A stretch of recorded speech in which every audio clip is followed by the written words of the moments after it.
Welcome to our channel. In this session we will study about atomic structure. ये chapter काफ़ी ज़्यादा important होता है केमिस्ट्री में स्कोर करने के लिए, चाहे आप बेसिक एग्ज़ाम दे रहे हो, चाहे आप काफ़ी सारे कॉम्पिटिटिव एग्ज़ाम बाकी दे रहे हो, MHT, CET, WBJE, कर्नाटक का एग्ज़ाम है ना, मुंबई वाला एग्ज़ाम, रो इंजीनियरिंग एग्ज़ाम्स होते हैं.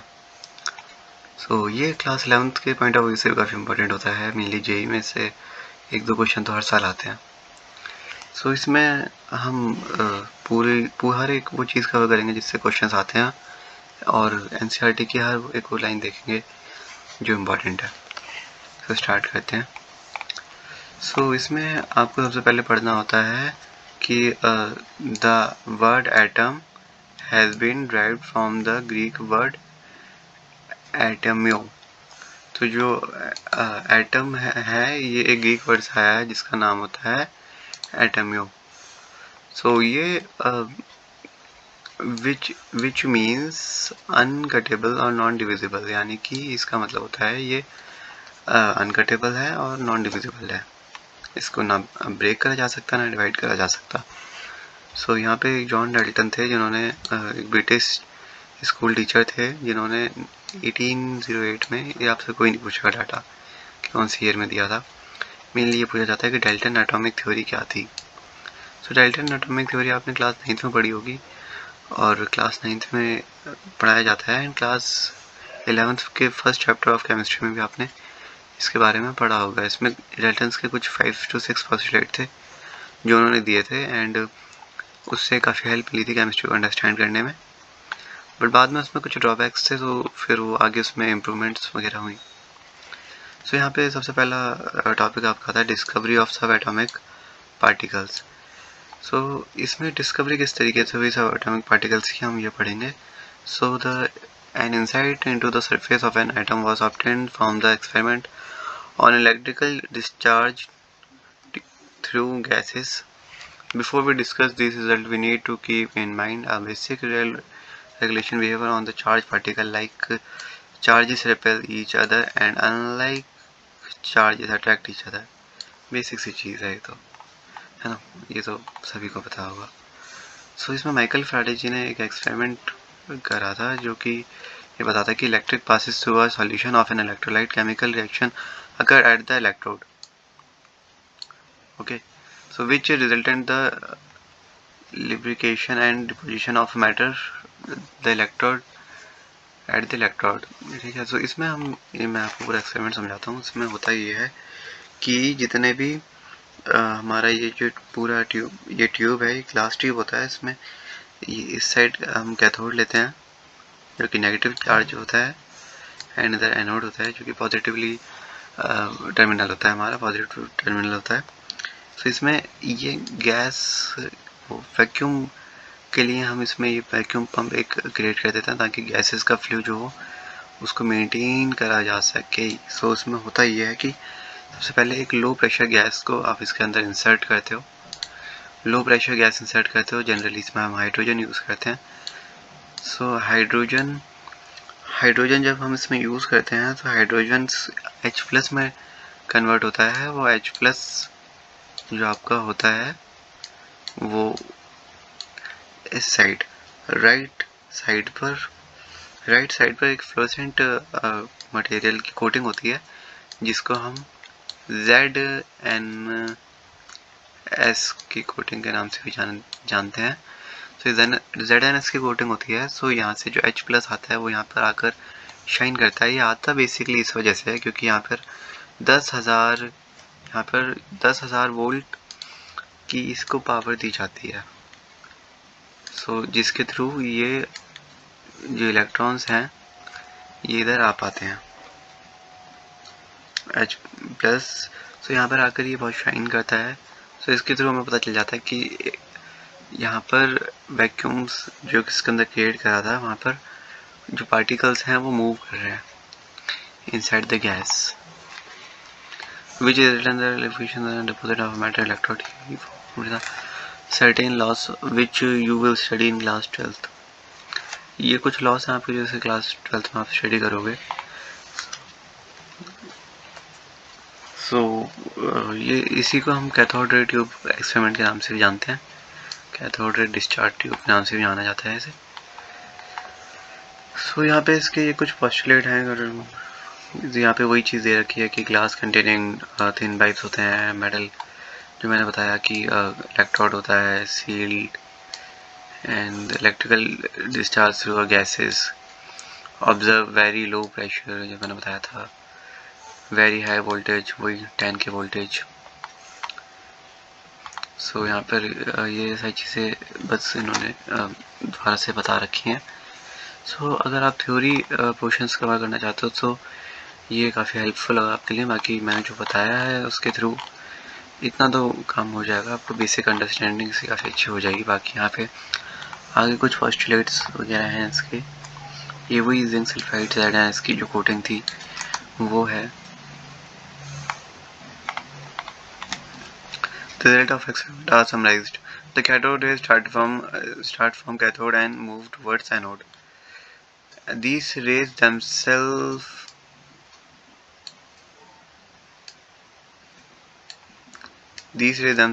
are not visible, but their behavior can be observed with the help of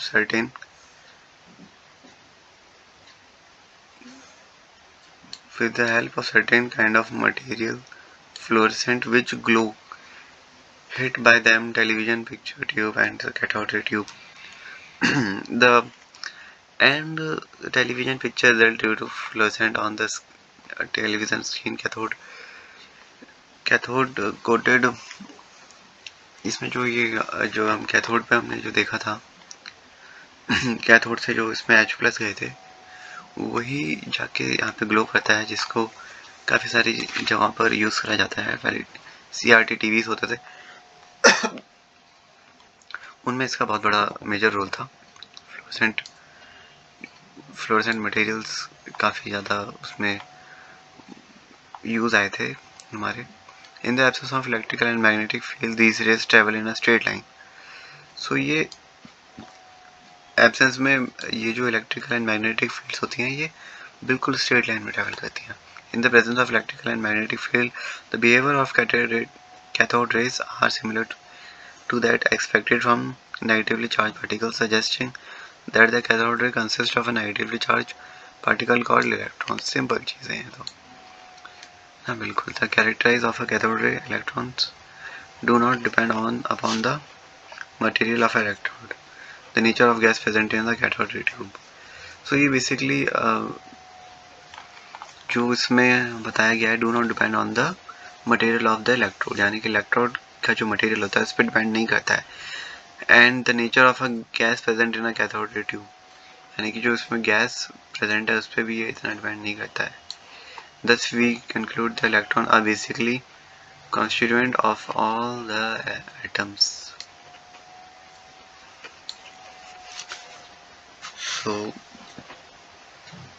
फिर इसके बाद नेक्स्ट चीज आती है charge to mass ratio of electron.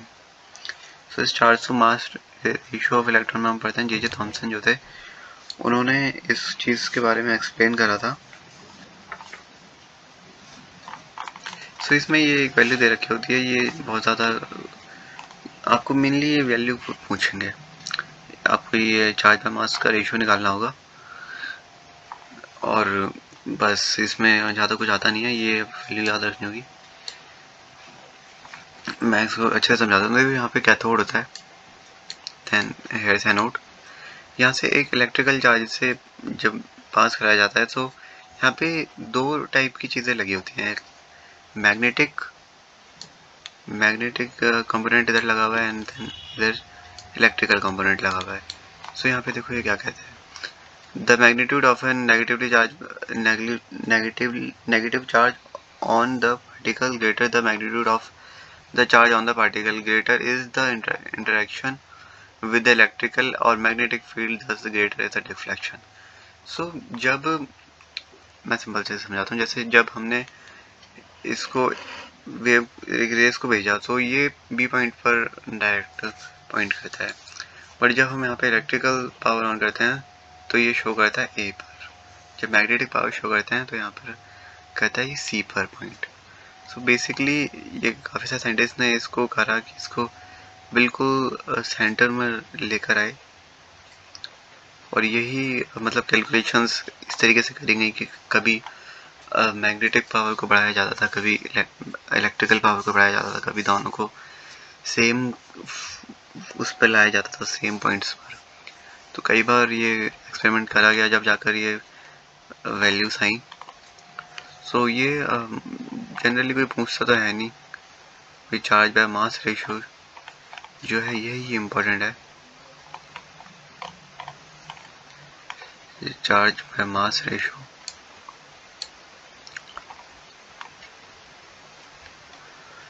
The strength of electrical magnetic field, the deflection of electron from its original path increases with the increase in the voltage। वही जो मैंने भी बताया कि जब वोल्टेज इंक्रीज कराया गया तो उसका जो पाथ था वो डाइवर्ट हुआ, और स्ट्रेंथ ऑफ मैग्नेटिक फील्ड, जब मैग्नेटिक फील्ड की स्ट्रेंथ बढ़ाई जाती है सो उसका जो वही सेम चीज़ पाथ होता है वो डाइवर्ट होता है।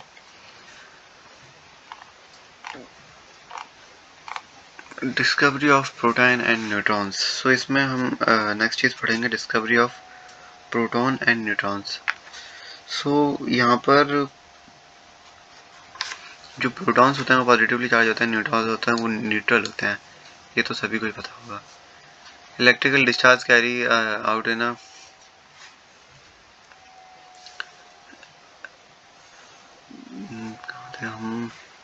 a modified cathode ray tube led the discovery of a canal rays carrying positively charged particles in the category of the following charged particle listed below। सो यहाँ पे जो हमने अभी यहाँ पे जो एक्सपेरिमेंट पढ़ा था, ये वाला एक्सपेरिमेंट, इसी चीज़ को इन लोगों ने बस आगे ही समझाया। जैसे कि मैं आपको वो उस चीज़ से आपको से रिलेट कर कर बहुत ही सिंपल में समझा देता हूँ। यहाँ पर इन लोगों ने ZNS की कोटिंग कर रखी है, वो फ्लोरेसेंट मटेरियल इस बार पहले इस साइड था। जो आप आगे प्रोटॉन ये पढ़ेंगे, कहाँ गया, discovery of proton and neutron. So यहाँ पर इन्होंने इस तरीके को समझाया था कि यहाँ पर फ्लोरेसेंट मटेरियल लगाया ZNS, सेम कैथोड इधर ही रहेगा, एनोड उधर रहता है। सो यहाँ पर फ्लोरेसेंट ट्यूब जो मटेरियल लगाकर यहाँ पर H+ इसमें के अंदर, इसके अंदर भी सेम वही सारा सेटअप रखा गया, गैस वगैरह इसके अंदर रखी गई। पर इसमें डिफरेंस ये था कि आपने वहाँ पर वो गैस इतना डिपेंड था नहीं, बट यहाँ पर आप गैस को चेंज कर सकते हो। यहाँ पे N2 रखोगे तो N2 गैस आएगी, अगर आप ऑक्सीजन रखोगे O2 तो फिर O2 का जो पार्टिकल होगा, जो एटम होगा वो जाएगा। सो यहाँ पे सेम वही सेटअप था। यहाँ पे 10 के वोल्टेज होगा, जैसे ही आप वो करोगे, मतलब मैं सिंपल चीज़ से समझाता हूँ। यहाँ पे इन्होंने गैस सबसे पहले वो प्रेशर रखा, लो प्रेशर रखने की वजह से फिर सेकंड चीज़ इन्होंने करी कि लो प्रेशर रखा, एंड सेकेंडली इन्होंने ZNS का ये इधर लगाया। पर इसमें मेन चीज़ ये थी कि इन लोगों ने इसमें होल्स कर दिए इसे, और इसको कहाँ गया, एक वर्ड होता है,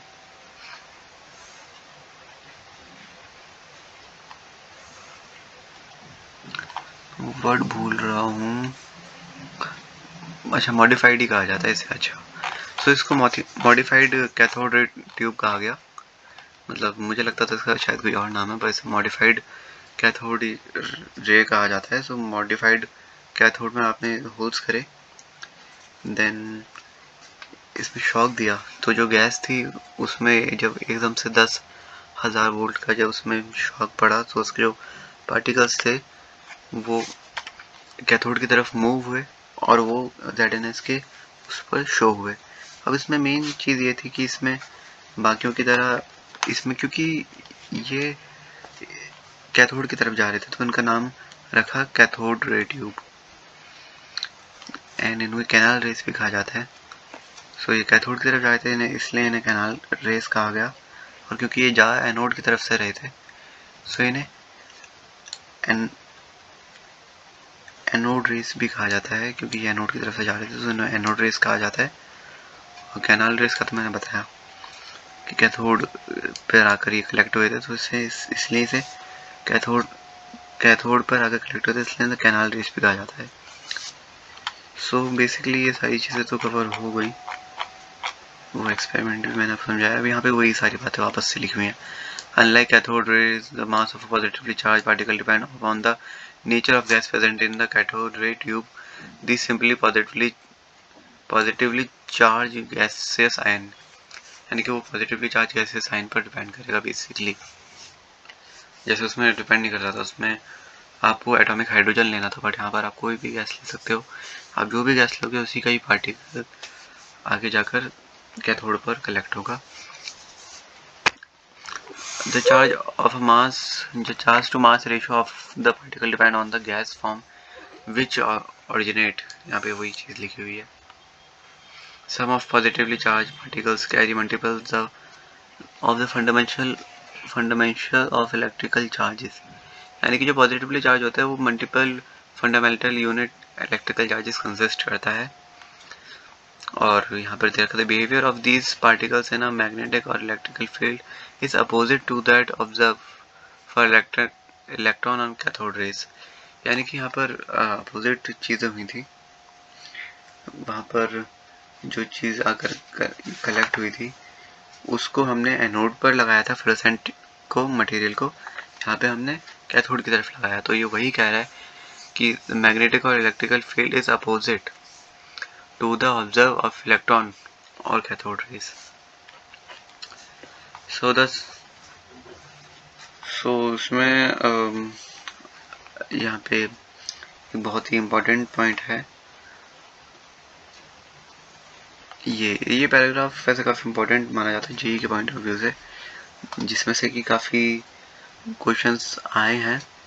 So a need was felt for the presence of electrical neutral particle as one of the constituents of atom. These particles were discovered by Chandvik 1932 by bombarding a thin sheet of beryllium by alpha particle when electrically neutral particles having a mass slightly greater than that of proton were emitted. He named these particles as neutron.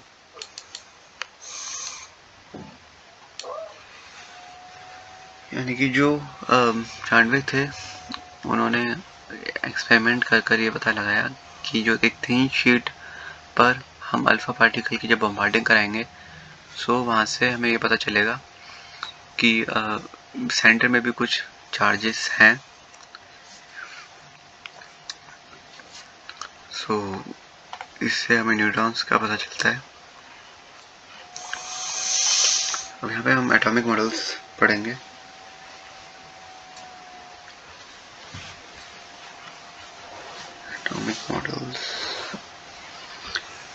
Atomic models में basically सच कोई important चीज़ें है नहीं, ये table ज़्यादा important है JEE के point of view से। प्रॉपर्टीज ऑफ फंडामेंटल पार्टिकल्स, ये एक वैल्यू बहुत ज़्यादा इम्पोर्टेंट है, ये बहुत इम्पोर्टेंट वैल्यूज़ हैं कि जेईई के पॉइंट ऑफ व्यू से। इसमें बस वही देखा है mass, charge, relative charge, absolute charge, symbol, electron, proton, neutron का आपको ये पता है कि -1.60217 इंटू 10⁻⁻19 ये चार्ज होता है एक इलेक्ट्रॉन पे। सेम चार्ज पॉजिटिव होता है प्रोटॉन पर और न्यूट्रॉन पे होता है 0 चार्ज। इनके मास आप याद कर लेना, ये बहुत इंपॉर्टेंट है जी के पॉइंट ऑफ व्यू से। अब यहाँ पर हम पढ़ते हैं Thompson model of atom. J Thomson ने इसे 1908 में डिस्कवर करा था। सो यहाँ पे इसे ना पम्प पुडिंग मॉडल भी कहा जाता है या फिर रेजन पुडिंग ऑफ और वाटरमेलन के नाम से भी जाना जाता है। बेसिकली ये दिखता वैसे ही है क्योंकि ये एक, आप इसे पुडिंग की तरह समझो, जैसे ये पुडिंग है। सो इसमें इलेक्ट्रॉन्स हैं, पॉजिटिवली चार्ज यहाँ पे डिस्ट्रीब्यूट है में।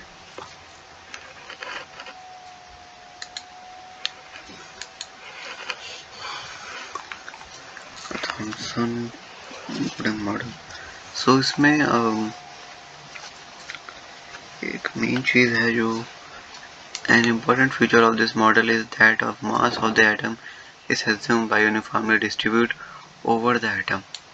यानी कि इन्होंने जो मास था वो इस तरीके से एज्यूम करा कि मास जो है वो पूरे में डिस्ट्रीब्यूटेड है एटम के अंदर, बट ऐसा नहीं होता।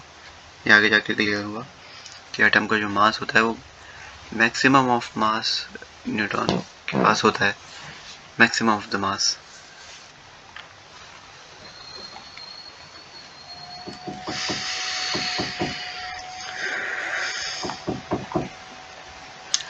और यहाँ पे इसमें ये इन्होंने न्यूक्लियर केमिस्ट्री, रेडियो एक्टिविटी के बारे में काफ़ी सारी चीज़ें दे रखी हैं। सो इसमें ये लाइन ज़्यादा इम्पोर्टेंट है। ये रेडियो एक्टिविटी एलिमेंट्स ये उस के लिए बहुत इम्पोर्टेंट है यहाँ पे रेडियो एक्टिविटी से क्वेश्चंस आते हैं। जैसे काफ़ी सारे एग्जाम्स हैं जिनमें रेडियो एक्टिविटी पूछा जाता है, तो ये बहुत इम्पोर्टेंट है उसके लिए। It was observed that 3 kinds of rays, alpha, beta and gamma rays are emitted. Rutherford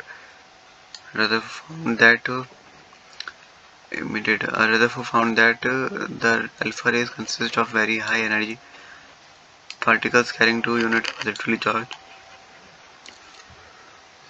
and 4 unit atomic mass. He concludes that alpha particle and helium nucleus, when an alpha particle combined with 2 electrons yield helium gases. Beta rays are negatively charged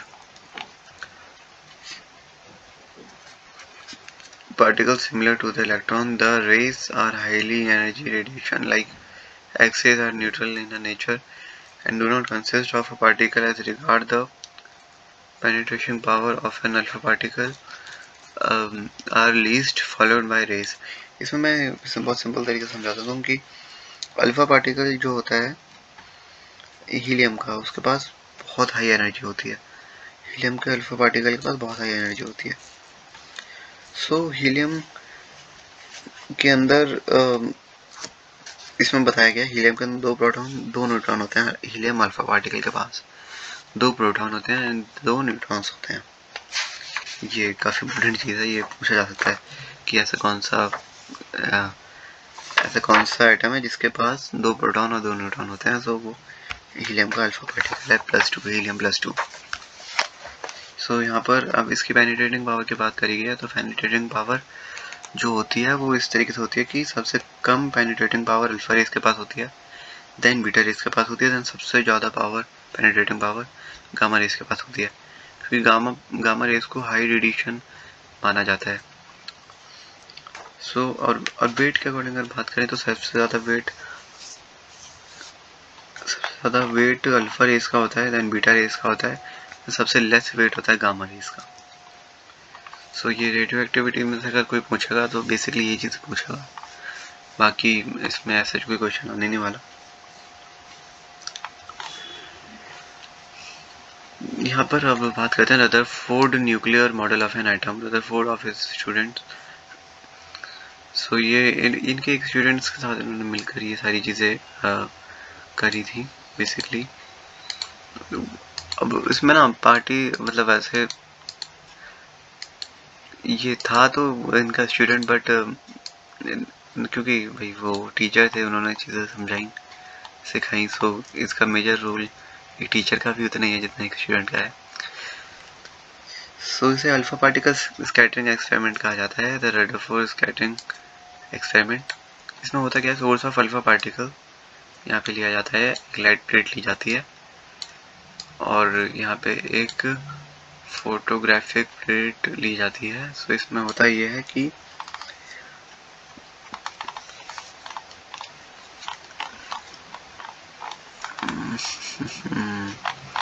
इसमें basically होता ये है कि जो alpha particles को जैसे हमने आगे भेजा, सो जो काफ़ी सारे अल्फा पार्टिकल्स ऐसे होते हैं जो कि सीधे डाइवर्ट निकल जाते हैं बिना सेंटर को टच करे। कुछ टच कर जाते हैं, किसी एंगल से डाइवर्ट होते हैं, ठीक है, डिफ्लेक्ट होते हैं। लेकिन बहुत कम अल्फा पार्टिकल ऐसे थे जो कि वापस बैक हो गए। मतलब जिस एंगल से आए थे उसी सेम एंगल से वो बैक होंगे। तो यहाँ पे उसी चीज़ के बारे में बताया गया है। ऐसे बहुत ही कम अल्फा पार्टिकल थे जो सेम एंगल से डाइवर्ट हो गए वापस।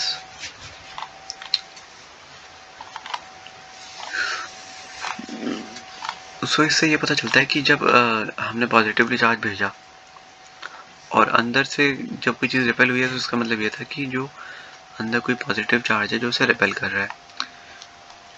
सो यहाँ पे इस चीज़ के बारे में रिजल्ट भी दे रखा है। Most of the alpha particle passes through the gold file and deflected, यानी काफ़ी सारे डिफ्लेक्टेड निकल गए। A small fraction of alpha particle were deflected by some angles. कुछ some angles से deflect हुए. A very few alpha particles, 1 in 20,000, bounced back, that were deflected by nearly 180 degree angle.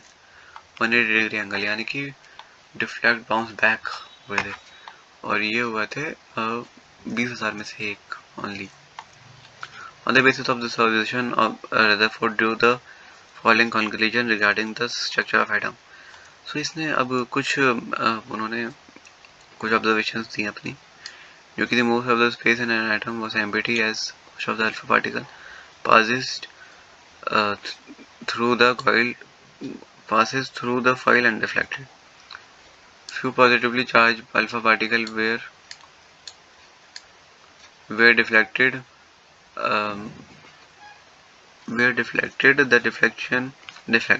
The deflection must be due to enormous repulsive forces, showing that the positive charge of an atom is not spread through the atom as Thomson as presumed. मतलब कि इसमें basically ये कहा गया कि Thompson, मैंने बताया कि थॉमसन जी जो थे उन्होंने बताया था कि जो चार्ज है वो पूरे में कम्प्लीटली डिस्ट्रीब्यूटेड है, बट ऐसा नहीं होता। पॉजिटिवली चार्ज पूरे में डिस्ट्रीब्यूट नहीं होता। पॉजिटिवली चार्ज कंसिस्ट होता है एक पॉइंट पर, जिसे कि जो हमारे साइंटिस्ट थे रदरफोर्ड, इन्होंने बताया। ये तो concentrated in very small volume that repel and deflected the positively charged alpha particle. So ये बहुत इंपॉर्टेंट है, यहाँ से क्वेश्चंस आते हैं कि जो रदरफोर्ड की ऑब्जर्वेशंस थी, ये बेसिकली यही पूछेगा आपसे। ये ऊपर का कोई कुछ नहीं पूछ रहा, ये कैसे हुआ कैसे करा, जनरली ऑब्जर्वेशंस ही पूछी जाती हैं। सो मैं टाइम क्यों खराब करूँ किसी का इस पूरा एक एक चीज़ रटवाने में, जो चीज़ पूछी जा रही है इसलिए मैं बता रहा हूँ। Calculation by Rutherford showed that the volume of occupied by the nucleus is negligible small as compared to the total volume of the atom. The radius of atom is about 10⁻10 meter, while that of nucleus is 10⁻15 meter. One can appreciate this difference in size by realizing that if a cricket ball was present in a nucleus, then the radius of an atom would be about 5 kilometre. लेकिन वही कहा गया कि मतलब जो centre में जो positively charge है वो एक एटम के मुकाबले बहुत ही ज़्यादा छोटा है। इसको इस तरीके से समझा गया कि क्रिकेट बॉल 5 किलोमीटर, मतलब रेडियस 5 किलोमीटर तक का आप मेजर कर सकते हो। एक सेंटर 5 किलोमीटर का रेडियस है सर्कुलर, उसके अंदर एक बॉल रखी हुई है। सो इतना ज़्यादा बॉल है पॉजिटिव चार्ज, और जो 5 किलोमीटर रेडियस है वो है आपका एटम। तो इतना छोटा होता है पॉजिटिवली चार्ज। तो इसलिए तो जो बाउंस बैक हुए थे पॉजिटिवली चार्ज से टकराकर, वो बहुत कम थे।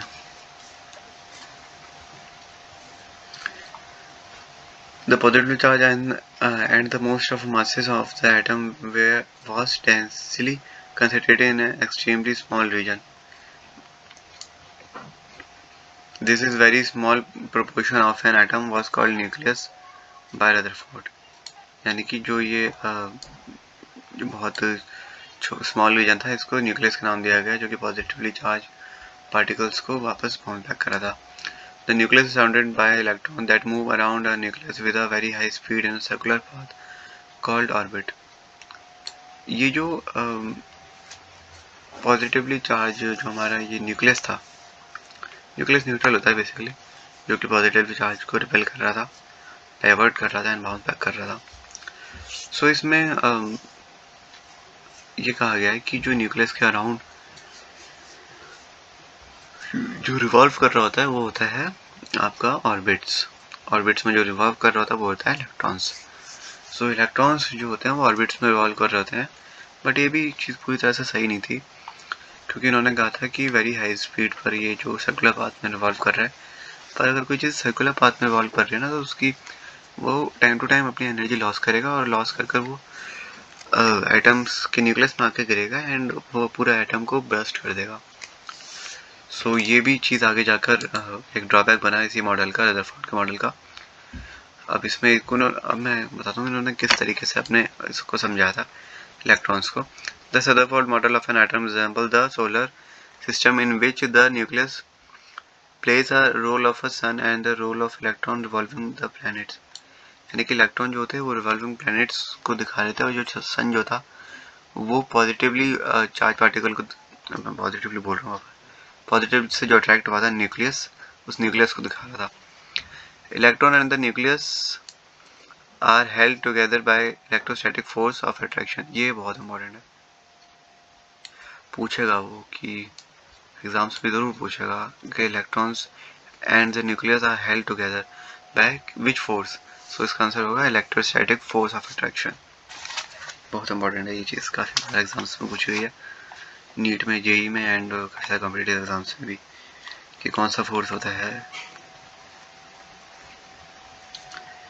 सो यहाँ पे ये तो बेसिक चीज़ है, atomic number and mass number, ये तो बचपन से ही 9th क्लास से बच्चा पढ़ता आता है कि एटॉमिक नंबर जो होता है Z से रिप्रेजेंट करते हैं। So Z is equal to number of proton in the nucleus of an atom is equal to number of electron in a neutral atom। तो बहुत बेसिक चीज़ है। अच्छा ये इम्पोर्टेंट है बहुत, न्यूक्लियस क्या होता है? न्यूक्लियस होता है जब भी जैसे हमारे जो प्रोटॉन प्लस न्यूट्रॉन का जो एडिशन होता है ना, उसको न्यूट्रॉन्स कहा जाता है। प्रोटॉन प्लस न्यूट्रॉन्स का जो एडिशन होता है, while the positive charge of a nucleus is due to proton and the mass of nucleon due to protons and neutrons। जो मास होता है वो प्रोटॉन प्लस न्यूट्रॉन को मिलाकर होता है। Positively charge nucleus is due to protons and discuss earlier proton and neutron present in the nucleus. जो मतलब ये बाद में पता चला था कि जो प्रोटॉन एंड न्यूट्रॉन्स होते हैं वो न्यूक्लियस में प्रेजेंट होते हैं, और इन दोनों का कलेक्टिवली इन्हें कहा जाता है न्यूक्लियॉन। दोनों चीज़ों को मिलाकर ये पूछा जाएगा कि इन्हें कलेक्टिवली क्या कहा जाता है, या फिर इसे वहाँ के पूछ सकता है कि न्यूक्लियॉन्स क्या होते हैं। सो आपको करेक्ट स्टेटमेंट को टिक करना होगा। वैसे तो इजी है, ये याद रह सकता है, पर ये क्वेश्चन आ रखा है।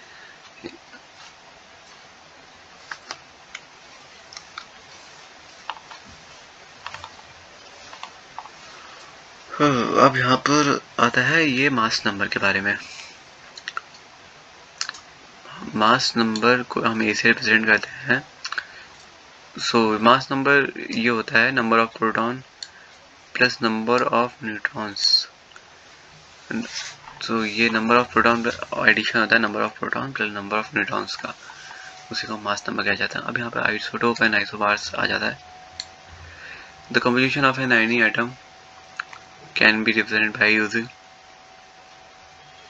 The normal atom X, normal element X with the superscript of the left side of an atomic number A subscript Z। ये बेसिकली वही बता रहा है कि ये Z क्या होता है। तो यहाँ पे आपको ये देखना, isotope are the atom which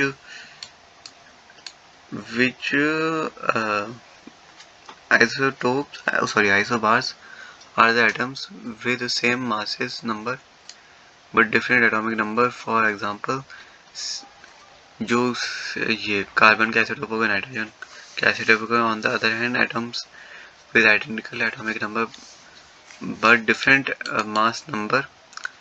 क्या बन रहा है ये, known as isotopes। मतलब इन्हें आइसोटोप्स कहा गया। सो ये आइसोबार्स हो गया same mass number different atomic number, और आइसोटोप होता है, आइसोटोप को इस तरीके से जस्टिफाई करा गया कि डिफरेंट एटॉमिक नंबर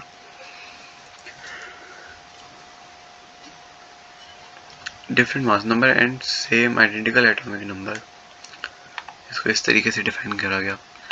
अब यहाँ पर बताया जाता है कि इसके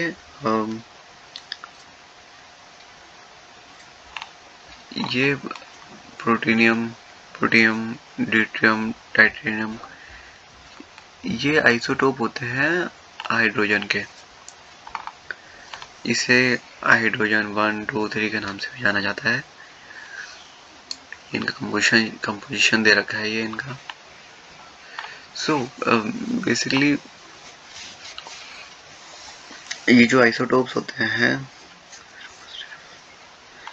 ये इसमें से जो मेनली क्वेश्चन आता है वो ये आता है कि ये जो टाइटेनियम होता है ये होता है रेडियो एक्टिव, ये काफ़ी रेडियो एक्टिव होता है। ये हाइड्रोजन का एक ऐसा आइसोटोप होता है जो मैक्सिमम रेडियो एक्टिव पावर रखता है अपने पास। Lastly, an important point to mention regarding the isotope that the chemical properties of atom are controlled by number of electrons which determined by the number of proton in a nucleus। यानी कि ये determine करा जाता है, ये मतलब ये जो इसकी जो केमिकल प्रॉपर्टीज हैं ये डिफाइन की जाती हैं number of protons in the nucleus. Basically इसी चीज़ पे ये डिफाइन किया जाता है।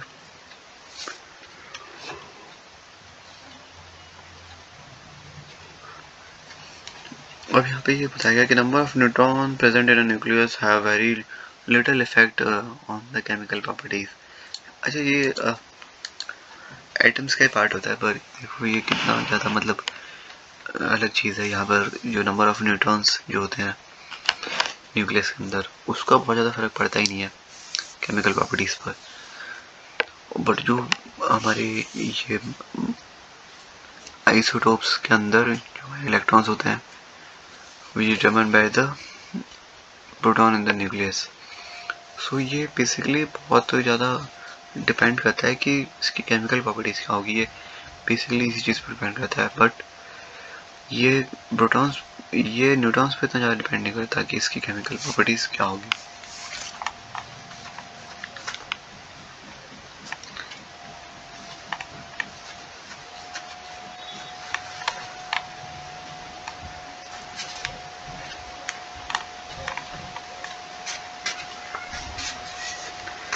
सो यहाँ पे अब ये मैक्सवेल के बारे में यहाँ पे पूरा दे रखा है।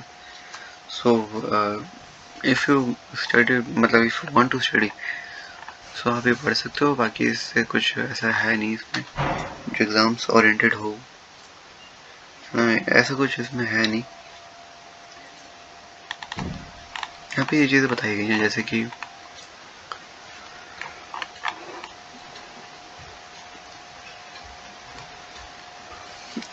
एज यू लर्न अबव, यानी कि ये वही चीज़ें जो आप मतलब पहले पढ़े फिर Rutherford nuclear model of atom like small scale solar system, वही अभी सोलर सिस्टम वाले एग्जांपल ले रहे हैं ये लोग। Of massive sun and electron being similar to the lighter planet which classical mechanics is applied to solar system. It shows that a planet describes well-defined orbits around the sun. The gravitational force between the planets given by the expression G(m1, m2) by r square. m1 and m2 are the masses and are the radius. The distance separation between the masses and the g gravitational force g कहा गया। So ये काफ़ी हद तक वही चीज़ें बताई गई हैं कि किस तरीके से इन्होंने पूरा मॉडल को एक्सप्लेन करा, क्या इसके ड्रॉबैक रहे। सो यहाँ पर आगे जो इम्पोर्टेंट चीज़ है वो ये है development leading to the Bohr's model of atom. Bohr जो मॉडल थे अब उनके एटम के बारे में हम लोग पढ़ेंगे, ये बहुत ज़्यादा इम्पोर्टेंट होता है। Two development played a major role in the formation of a Bohr model of atom. These दो चीज़ें थी जो बोहर के एटॉमिक मॉडल को जिसने बहुत ज़्यादा फाउंडेशन मतलब एक तरीके से फाउंडेशन बनाया इसका। जो दो चीज़ें थी, सो ये पहला था dual character of electromagnetic radiation, which means the radiations possess both wave-like and particle-like structure. ये क्या है भाई?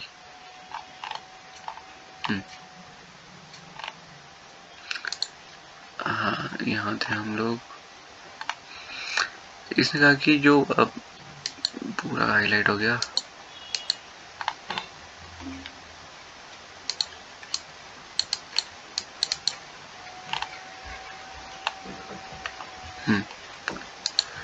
तो इसने ये बेसिकली ये बताया था कि ड्यूअल नेचर, जो dual character of electromagnetic radiation होता है, which means radiation possess both like wave like structure and particle like structure properties. So इसमें होता ही है, देखो एक वेव होती है और इसमें इलेक्ट्रिकल कंपोनेंट भी है, इसमें मैग्नेटिक कंपोनेंट भी है। ये रेड वाला हमें इलेक्ट्रिक कंपोनेंट है एंड ये ब्लू वाला जो है ये मैग्नेटिक कंपोनेंट है। सो जो वेव होते हैं ना, वो इनके बीच में प्रोपोगेट करती है in a straight line. Experiment resulting the atomic spectra, यहाँ पे एटॉमिक स्पेक्ट्रा के बारे में बताया गया।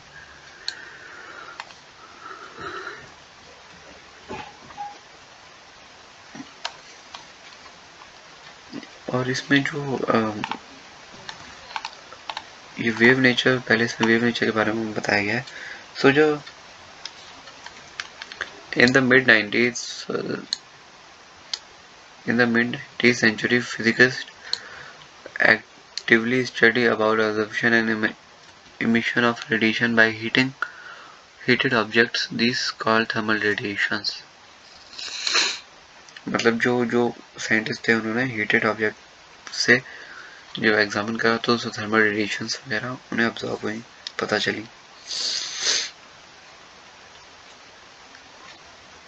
They tried to find out what the thermal radiation made it. It's now a well-known fact that thermal radiations consist of electromagnetic waves, various of frequency or wavelength.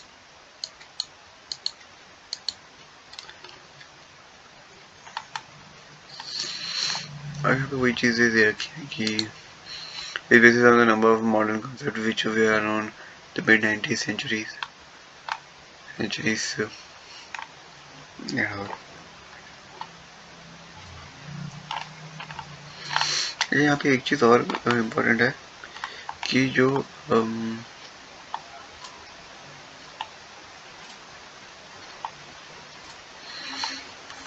वाला part question वाला, इसमें electromagnetic radiation के बारे में बताया जाता है, जो कि बहुत ज़्यादा इम्पोर्टेंट है। Electromagnetic radiation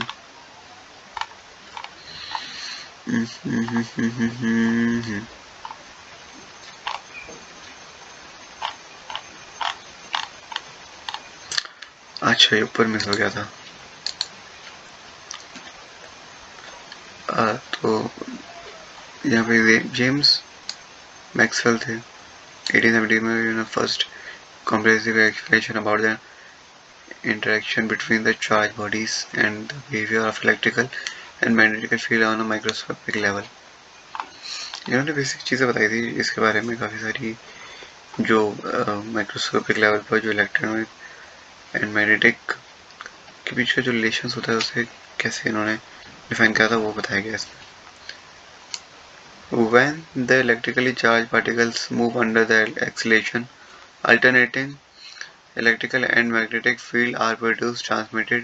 These fields are transmitted in the form of wave called electromagnetic wave. These fields are transmitted in the form of electromagnetic wave or electromagnetic radiations. So इसमें ना ये काफ़ी ज़्यादा इम्पोर्टेंट इसलिए है क्योंकि ये काफ़ी बच्चों को ये चीज़ पता ही नहीं होती। Electrical charge particles moves under the acceleration.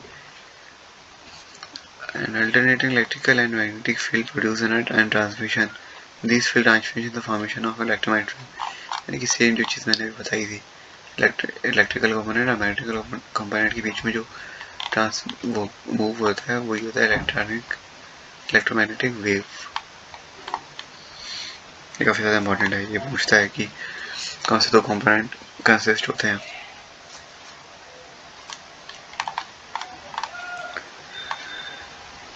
So the oscillating electrical and magnetic field produced by oscillating charged particles are perpendicular to each other, both perpendicular to each other direction of propagation of the wave. Simplified picture of an electromagnetic wave shown in a figure। जी ये figure में बताया गया वही same चीज़ मैंने बताया था अभी, पर ये परपेंडिकुलर होता है जो मैंने पहले बताया था डायरेक्शन ऑफ प्रोपगेशन के through. Unlike sound waves or waves produced in a water, electromagnetic waves do not require medium, can move in a vacuum। ये काफ़ी इम्पोर्टेंट चीज़ है भाई। ये पूछेगा कि कौन सी वो वेव जिसे मीडियम की ज़रूरत ही नहीं होती। So electromagnetic waves do not required medium, किसी ने मीडियम की नीड नहीं होती मूव करने के लिए। एंड यहाँ पे ये चीज़ बताई भी गई है कि यहाँ पे चीज़ें एनसीईआरटी में काफ़ी ज़्यादा सिंपल वे में तो होती हैं, पर बच्चा देख के डर जाता है यार ये 50 पेज कैसे पढ़ूंगा। मैं वही चीज़ें बता रहा हूँ जो इम्पोर्टेंट है, एग्जाम्स में आ रखी हैं, जो कि काफ़ी हेल्प करेंगी लॉट की है ना। जैसे कोई बच्चा जैसे अभी चल रहा है, टाइम चल रहा है, जेई पास में है, सो कोई बच्चा अगर नहीं बनाना चाहता तो बनाना नहीं चाहता, क्या टाइम ही नहीं है बताना कि नोट्स वगैरह हो जाएंगे सारे चैप्टर के, तो एनसीईआरटी जो मैंने बताया बस उतना मार्क कर लो एनसीईआरटी में, और नोट्स वगैरह ना बनाकर यहीं से इसको पूरा अच्छे से रिवाइज करो, याद करो और प्रीवियस ईयर क्वेश्चंस करो, then you will definitely get good marks in your JEE exam.